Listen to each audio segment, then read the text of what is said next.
ভাবি, আপনি ব্যাগ গোছাইতেছেন, কোথায় যান? আমি আমার বাপের বাড়ি চলে যাবো, আমি এই বাড়িতে থাকবো না। চাচু, আমি তোমার না দেখা থাকতে পারবো না। আমি তোমার ছাড়া যাবো না চাচু। ওরে ছাড়াও তো তোর চাচ্চু থাকতে পারবো না রে মা। তুই আমার কলিজার টুকরা, এই আপনারা কেন চলে যাবেন? তোমার মাথার বোঝা কমাইতে কিসের বোঝা? তুমি এখনো কোনো কাজকর্ম করো না। ওর মধ্যে কইছো যে তোমার ভাইয়ের সব ঋণ তুমি শোধ করবা। এত কিছুর মধ্যে যদি আমি আর আমার মেয়ে এই বাড়িতে থাকি তাহলে মাথার বোঝা আরো বাইরে যাবে। বোঝা না ভাবি, আপনারা আমার বোঝা থেকে আপনারা কোথাও যাইতে পারবেন না, আপনারা এই বাড়িতেই থাকবেন ভাবি। রাশেদ, আমার জামাই মরে গেছে, কোথায় আমি কি করবো? কোন অধিকারে এই বাড়িতে থাকবো বলো? আমি কোন পরিচয় নিয়ে এই বাড়িতে থাকবো? আপনি আমার ভাইয়ের বোন, সেই পরিচয়ে আপনি এই বাড়িতে থাকবেন। তারপরে যদি আপনি মনে করেন যে আমার ভাই মরে যাওয়া আপনার পরিচয় মুছে গেছে, তাহলে দরকার পড়লে আমি আপনার নতুন পরিচয় দেবো। নতুন করে পরিচয় দিব মানে? পরিচয় দেবো মানে প্রয়োজন আমি আপনার বিয়া করুন ভাবি। রাশেদ, এইটা তুই কি করছ? আমি ঠিকই কইছি, প্রয়োজন আমি ভাবিরে বিয়া করবো। ভাবি আমার স্ত্রীর পরিচয় এই বাড়িতে থাকবো, আমার কলিজার টুকরা মুক্তা আমার মায়ের পরিচয় এই বাড়িতে থাকবে। বড্ড ভয় লাগে রাশেদ, কোন কথা বলো না। ওর স্বামীর অনেক ভালোবাসি, জায়গা আমি কাউরে দিতে পারবো না। আমি স্বামী স্ত্রীকে নিয়ে আমি সারা জীবন কাটাই দিতে চাই। আমি জীবনে অন্য কাউরে বিয়ে করতে পারবো না, তার দিতে পারবো না। যা বলার আমার বলেন। আমি হইতেছে তোর ভাবি আমাকে জন্য মাঝে মাঝে একটু সময় দিব, মিষ্টি মিষ্টি কথা কইব, আমাকে খুশি কইরা দিব। ব্যবস্থা যদি তুই করতে পারো, টাকা আর দিতে হইব না, সমস্ত ব্যবস্থা আমরা করব। এটা কিন্তু একেবারে খারাপ দেন নাই। আপনারা দুইজন ভাইয়ের কাছ থেকে 1,00,000 টাকা পাইতেন, আমি আপনি করে 2,00,000 4,00,000 টাকা দিব। আপনাকে দুইজনেরই তো দুইটা আবি একটা জোয়ান মাইয়া আছে না, মাইয়া দুইটা না আমার হাতে তুলে দিবেন, আমি একটু ফুর্তি পারলাম আর কি। আমার ভাই মরে গেছে, সেই দিনই আমি অর্ধেক মরে গেছি, বাইসা আছি। মা বাঁচতি আর ওই বাবির দিকে তাকায়া যদি সেই দিকে চোখ দেস, কিন্তু আমার বাঁচার ইচ্ছাটা মইরা যাইব। আর যদি বাইচা থাকা স্বাদ মইরা যায়। কি ব্যাপার মা, তোমরা বাইরে বসে রয়েছো কেন? এত দেরি করছিস? আমার জন্য চকলেট নিয়ে আসছো? হ্যাঁ ভাবি, তোমার সাথে আর মায়ের সাথে আমার কিছু জরুরি কথা আছে। কি কথা কো? আমি বিয়ে করবো। বিয়ে করবি মানে? কথা কথা ঠিক আছে, এদিন এখনো শোধ করতে পারছ না। কত কষ্টে সংসারটা চলতেছে, কোনদিন বেকার। তা তুই বিয়ে করবি? তুমি এগুলো কি কইতেছো? তোমার এতগুলো টাকা দিতে চাইবো কেন? দেখো তো, তুমি যে মায়ের বিয়ে করতেছো সে মায়ের কোনো সমস্যা নেই তো? না ভাবি, তো মাইয়ার আগে 3টা বিয়ে হয়েছিল, জামাই মরে গেছে। 3টা জামাই মারা গেছে তো পাশে গ্রামের দিলু তালুকদারের মেয়ে আসার, এটা বিয়ে করার কথা ভাবতেছো? ভাবি, আমি আশারই বিয়ার কথা কইতেছি। মানুষ আমার মরা বাইরে নানান ধরনের কথা কইতেছে, পাওনাদাররা কোন নজর আমার ভাবির দিকে তাকাইতেছে, নানান ধরনের ইঙ্গিত করতেছে। মা এই বাইচা থাকলে কি এটা সহ্য করতো না? কেমনে সহ্য করি? তোমরা মুখে 2 বেলা ঠিক মতো ভাত তুইলা দিতে পারতাছি না আমি। আমার বাপ মরা বাস্তির চাহিদাগুলো আমি পূরণ করতে পারতাছি না। বাইচা থাকুন কয় না, মা এটারে বাইচা থাকুন কয় না। তুমি মনে হয় ভুলে গেছো, আমি আমার ভাইয়ের লাশের সামনে কথা দিছি যে 1 মাসের মধ্যে পাওনাদার সব টাকা আমি পরিশোধ করে দিই। আমি তো পারতাছি না, আমি পারতাছি না মা। ওই মায়ের বিয়া করতে যায় আমার মৃত্যু হয়, আমি সেই মৃত্যু হাসি মুখে বরণ করে নিব, কারণ ওই মাইয়ার বাপের টাকা দিয়ে আমার ঋণ পরিশোধ হইব।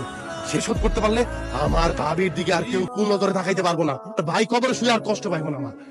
আমি কালকেই ওই বাড়িতে যাবো, সব কথাবার্তা ঠিক করবো, এরপরে আমার কপালে শ্বাস ঢালবো। যদি কোনো কিছু করে আর তোমার ভাবির উদ্দেশ্য বড় বোনের মতো না দেখে, তোমার ভাস্তির দুই মেয়ের মতো না দেখে, শুধু তুমি এবার বলবা, এমনি আমি কাইটা নদীতে ভাসাই দেবো। ধন্যবাদ চাচা। আমার শেষ আরেকটা কথা আছে, আপনি আমার যে টাকাটা দিতেছেন এইটা আপনি যৌতুক হিসেবে বিবেচনা করতে পারবেন না, আমি আপনার কাছ থেকে ধার হিসেবে নিতেছি। আল্লাহ যদি কোনোদিন আমার দিন ফিরায়, এই টাকাটা আমি আপনার ফেরত দেবো, দিন কিন্তু আপনি না করতে পারবেন না। একটা ভালো মানুষ, তার প্রমাণ তুমি আবার দিবে। তোমার টাকা অন্য কোনো ছেলে হলো এই টাকার লোভ কিছুতেই সামলাইতে পারতো না। ঠিক আছে, তুমি টাকা ফেরত দিতে চাইতো, দিবে। আর যদি না দাও তা তো আমার কোনো সমস্যা নাই বাবা। কি তোমার কথা শুনে আমার প্রাণ জুড়ে গেল। তোমার কি কমু, তোমার মতো ভালো ছেলের কাছে আমার মেয়ে বিয়ে দিয়ে আমি তো খুবই খুশি। যেহেতু দুই পক্ষের আপনারা রাজি, আমরা শুরু কাছে দেরি না করি, কি বলেন চাচা? বেঈমান, করে কথা দিছিলে 1 মাসের মধ্যে তুই তোর বড় ভাইয়ের ঋণের টাকা পরিশোধ করবি, 1 মাস হয়ে যাইতেছে, অথচ তুই আম করে কোনো টাকা পয়সাই দাস নাই। আমরাও চুপ থাকবো না। তার ভাবি রে এখনই আমরা তুলে ধরে যাবো, তার বাড়ি ঘর সব দখল করবো, দরকার ফেলে তার ভাইয়ের লাশ কবর থেকে উঠাইয়া কোন জায়গায় বিক্রি করে দেবো। এই নে পাইছস টাকা, টাকা বুঝা পাইছস, তার বাড়িতে বাইরে যা। কোনদিন আমার বাড়ি, আমার ভাবি যদি কারো দিকে চোখ দেখ, চোখ উড়ে ফেলাম। আমরা আর কেউ কোনো বাজে কথা বলবো না, যে কেউ চোখ তুলা তাকাই বলে আমি সবার ঋণ পরিশোধ করে দিছি। ভাবি আমি আমার ভাইয়ের লাশের সামনে কথা দিছিলাম যে ভাইয়ের ঋণ পরিশোধ করবো, এবং সেটা আমি শোধ করছি। এটা সম্ভব হয়েছে ওই আশার কারণে। আশা আজ থেকে তোমার ছোট বোন, এটা মানুষ এই পরিবারটাকে মারে দেখে রাখতে পারবা না। এই পরিবার আর দুঃখ দেখতে চাই না মা, আর দুঃখ দেখতে চাই না। কিরে মুক্তা, তুই এই জায়গায় কি করতেছ? আবার ঘুমাইতে আসছি। ঘুমাইতে আইছিস মানে? তুই এই জায়গায় ঘুমাবি কেন? যা তোর মার কাছে যা, মার কাছে যা ঘুমা যা। সুন্দর করে আদর করে গল্প শুনে ঘুম পাড়ায় দেয়, তাই আমি চাচুর সাথে ঘুমাবো। আরে এই তোর বলতেছিস তুই মার সাথে ঘুমাবি যা। আপনার মাইয়া কই থাকে এত রাত করে? সেই খেয়াল কি আপনার আছে? দেখেন সে এখানে এসে বলতেছে ও নাকি আমাদের সাথে ঘুমাবে, আর এখান থেকে নিয়ে যান। ও সবসময় চাচার লোকে ঘুমায় তো, তাই আজকেও বুঝতে পারে নাই, ভুল করে এসে ঘুমাই গেছে। সবসময় আর আজকে তো এক না, আপনি জানেন না আজকে আমার আর রাশেদের বাসর রাত। ওই এরকম আছে স্যার, ঘুমানোর জায়গা নেই না? কি ব্যাপার ভাবি, আপনি মুক্তার নিয়ে দিতেছেন কেন? না চাচু, কাকিমা আমার এখানে ঘুমাইতে মানা করছে, কারণ মা আমারে নিয়ে যাইতেছে। তোমার আশা, তুমি আমার ছোট আম্মারে অনেক ঘুমাইতে নিষেধ করছো। হ্যাঁ না করছি, আমরা দুজন জামাইবো, আজকে আমগো বাসর রাত, আমরা একসাথে ঘুমাবো, তার মধ্যে ও আমগো মাঝখানে থাকবো কেন? ও এইখানে থাকবে কারণ ও আমার ভাইয়ের মেয়ে, ও আমার কলিজার টুকরা আশা, আমার সারা ঘুমাইতে পারে না। তাছাড়াও ছোট মানুষ, ঘুমাইলে আমি ওর মার কাছে নিয়ে দিয়ে আসতাম। আশা, আমি তোমার বিয়ার আগে পরিষ্কার করে কইছি ভাবি, আর আমার ভাস্তির বিষয়ে তুমি কোনো ওজোর আপত্তি করতে পারবে না। এখন আপত্তি করতেছো কেন আশা? তা বাচ্চা কখন সে ঘুমাইবো আর কখন তারে তুমি তার মায়ের কাছে দিয়ে আসবা? ঘুমাইতে বসে তো আমি এত নাটক দেখতে পারবো না। খো আজকে আমগো বাসর রাত, আমি চাই না এই রাতে কোনো ঝামেলা হোক। বেলা আসতে পারবে কিন্তু রাতের বেলা আসতে পারবে না। না, ও আমার কাছে কখন আসবো না আসবো সেটা তো তোমার ইচ্ছার উপর নির্ভর করবো না আশা। তখন মন চাইবো তখন আমার কাছে আসবো। তাতে যদি তোমার সমস্যা হয় তুমি অন্য রুমে যাই ঘুমাও। ঘুমানোর পর আমি ওর মার কাছে দিয়ে আসবো, তারপর তোমার ডাকে নিয়ে আসবো। কি কইলা তুমি? আমি তোমার বিয়া করা নতুন বউ, আজকে আমগো বাসর রাত, আর বাসর রাতে তুমি কইতাছো তুমি তোমার ভাতিজের লগে ঘুমানো জায়গায় ঘুমাইতে কইতাছো? ঘুমাও তোমার ভাতিজের লগে, আমি যাই অন্য জায়গায়। আশা তোমার কথা না, তুমি এখানেই থাকো। আশা, আজকে প্রথম দিন তাই আমি তোমার কিছু কইলাম না, কানটা খুইলা শুনে রাখো। আর যদি তুমি আমার ভাবি আর ভাস্তির মনে কষ্ট দাও, সেই দিনটা তোমার জন্য সুখকর হইব না। কি ব্যাপার, তোমরা রান্না বান্না করতেছো, আশারা ডাকো নাই? আসলে ডাক দিতে যাবো কেন? ওর এখানে কি কাম? সাহায্য করবো, রান্না বান্না হাত লাগাইবো। করবো কাজ, অহনি ঘুমতে উঠছে। তোমার মুখের উপরেই কথা কইলো। আরে রাশেদ ভাত দাও, ও ছোট মানুষ, ওর এসব রান্না বান্না আসতে হবে না। আমি আর আম্মা আছি, আমরা দুইজনে মিলে রান্না করে ফেলাম। না ভাবি, আর মা রান্না বান্না করবা আর ও সাজগোজ করতে পারে না। আশা, তুমি সকাল সকাল সাজগোজ করতেছো। আমি সকালবেলা সাজগোজ করতেছি, আমার সমস্যা কি? সাজগোজ তো তুমি অবশ্যই করবা। তুমি দেখতেছো না মা ভাবি রান্না করতেছে, সাজগোজ করতেছো, দেখতে কেমন লাগে না? যাও, মা ভাবির সাথে যায় রান্নাটা শিখো। এরপর দুপুরে গোসলদারি কইরা বিকাল বেলা সুন্দর করে সাজবা, তোমার নিয়ে ঘুরতে যাও। অসম্ভব, ফালতু কাজ করবার আমি শিখতে পারবো না। রান্না বান্নারে তুমি ফালতু কাজ বলতেছো? অবশ্যই এটা ফালতু কাজ।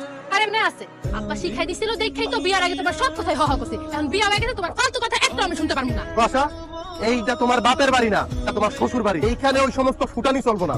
থাকতে হলে রান্না বাড়া, হাড়ি পাতিল ধোয়া, ঘর গুছানো সবকিছু মার ভাবির লোকে তোমার সমান তালে করতে হবে। এটা তোমার দরদ উৎসাহ করতেছে। যার বাপ নাই, যার বাপ মারা গেছে, সেই তো কাজ করবে, এটাই তো স্বাভাবিক। আজকে তো ভাগ্য ভালো, সাসার গাড়ি বয়ে খাইতে পারতেছে, এটা কাম করতেছে। আমার আপা যদি তোমার টাকা না দিত, তোমার ভাবি আর তোমার ভাস্তি মানুষের বাড়িতে যা কাম করতো।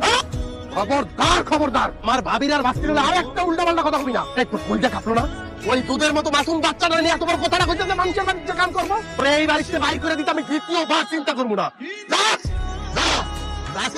অনেক কাম করছেন, তরকারি কোটা করবেন, এটা লেগে আমার জামাই কাছে বিচার দেওয়া লেগে একা করতে পারেন না আপনারা। আমার মাইয়ারা মাছের মাথা খাওয়াইতে চাইনি। আসলে আমার মাইয়াটা অনেকদিন ভালো মন্দ খায় না, তাই শখ করলো যে মাছের মাথা দিয়ে ভাত খাইবো।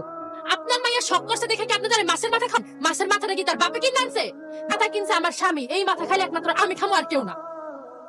দেখো মা, কাকিমা আমার প্লেট থেকে মাছের মাথাটা নিয়ে গেছে। আশা, একটা বাচ্চা মানুষ শখ করে মাছের মাথা খাইতে, তুমি সেটা কোন করে নিয়ে গেলা? তার বাপ মারা গেছে, এত লাই দেওয়া তো তারে ঠিক হয়েছে। তার মাছের মাথা খাইতে মন চাইছে, কালকে তার নতুন পোশাক পরতে মন চাইবো, আর পরশু দেবো কি আমার স্কুলে ভর্তি করে। আরে তোদের কে পূরণ করবো? তার কি বাপ বাচ্চা আছে? আর জন্ম দিলে কি শুধু বাপ হয়? বাপ তো সেই মানুষটা যে একটা ছোট্ট মানুষকে খাওয়ায়া পড়ায়া ভরণ পোষণ দিয়া শিক্ষার আলোকে আলোকিত করে একটা মানুষ হিসাবে তৈরি করে। আর মুক্তার বাপ তোমার সামনে খাড়া রয়েছে আশা। যদি তুমি একবার ওর বাপ মরে গেছে বলে ওরা খোড়া দেওয়ার চেষ্টা করো, তোমার সেই দিন এমন অবস্থা করবো তুমি তোমার বাপের নাম মনে করতে তোমার কষ্ট হবে আশা। আমি কাগজে কলমে সব সম্পর্ক চুকায় ফেলাম।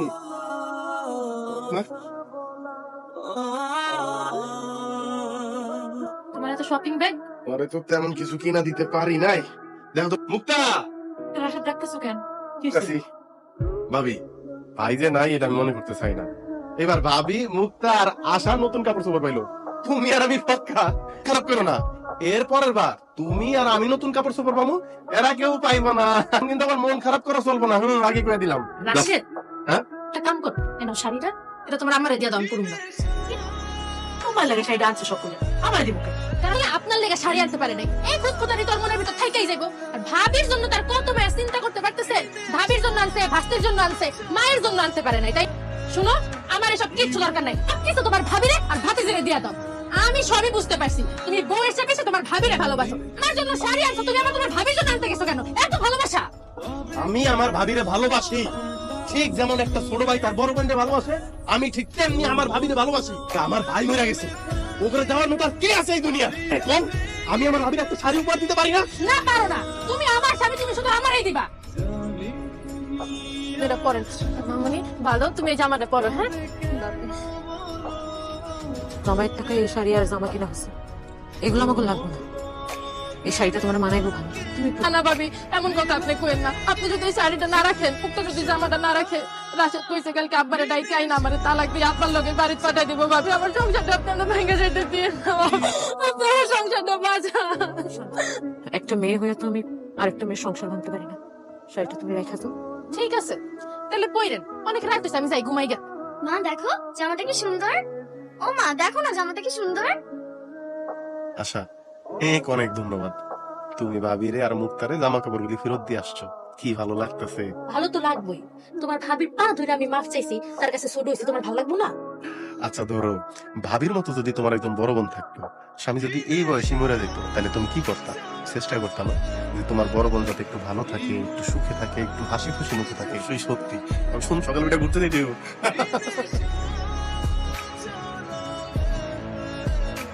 কি হইলো তো?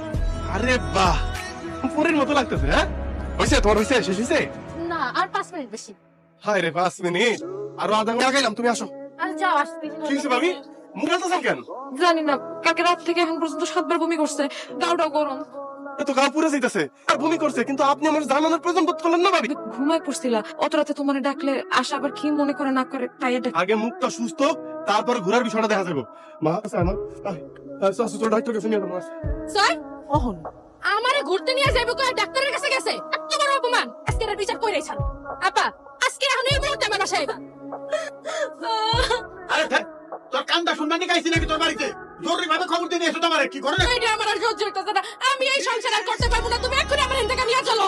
কেন সাহেব, আমার মেয়ে দরকার থাকি সত্যি অনেকগুলো টাকা দিয়া আপনার ছেলের কাছে আমার মেয়ে দিয়ে দিছি। আর আপনার ছেলে আমার মেয়ের অপমান অপদস্থ কেন করে? যার জন্য আমার মেয়ের গুরুত্ব না দিয়ে তার ভাবির গুরুত্ব দেয়, ঠিক তার জাদু করছে। জাদু করে আমরা করি। আমার বড় পোলাটা মরে গেছে বেশি দিন হয় না, সংসারে দায় দায়িত্ব রাশেদের উপরে। রাশেদ তার ভাবিরে ভাইজিরে মাইয়ের সহ্য হয় না, মাইয়ের পেট ভরা হিংসা। আমার পেটে নাকি হিংসা? তোমার দেখতেই পারে না, সবসময় তার বউয়ের সাপোর্ট নিয়ে কথা কয়। হয়তো কই বইছো, কই বুনাইছে মহিলা দেখতে তো টাকা টাকা জাদু কর।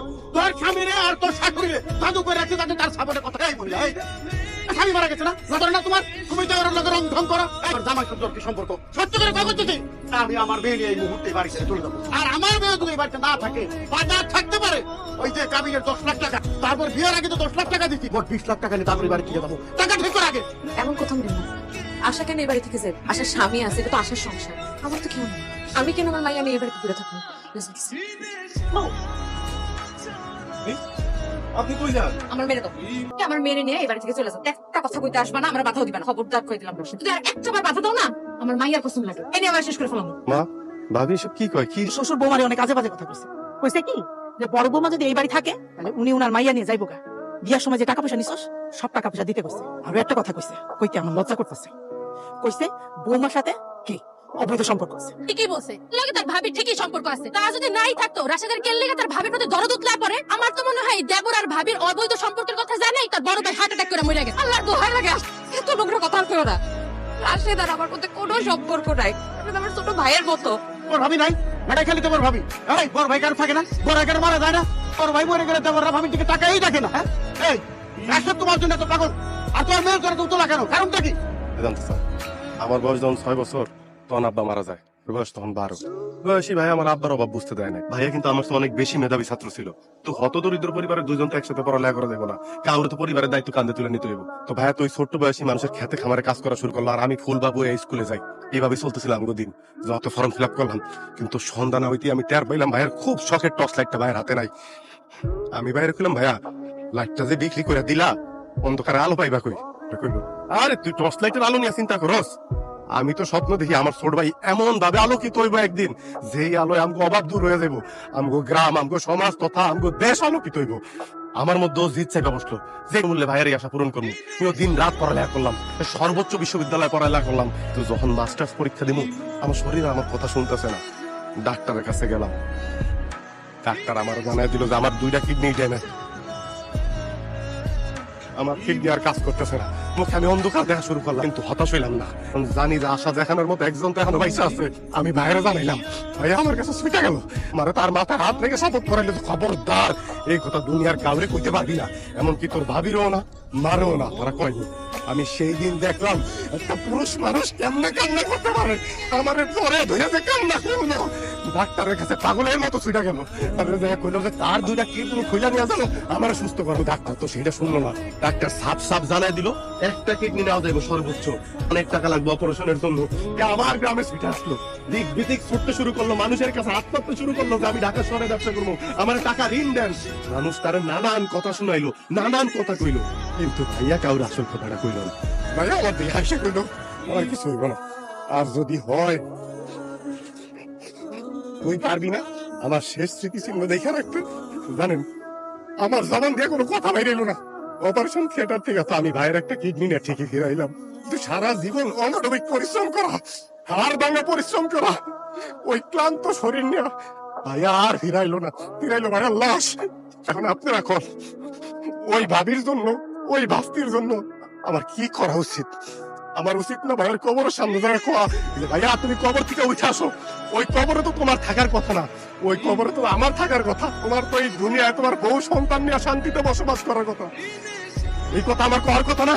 আরে বাংলাদেশের প্রত্যেকটা ঘরে এরকম একটা করে ভাই থাকে, যেমন আমি পারি নাই, আমি পারি নাই আমার ভাইয়ের ঋণ শোধ করতে, আমি পারি নাই।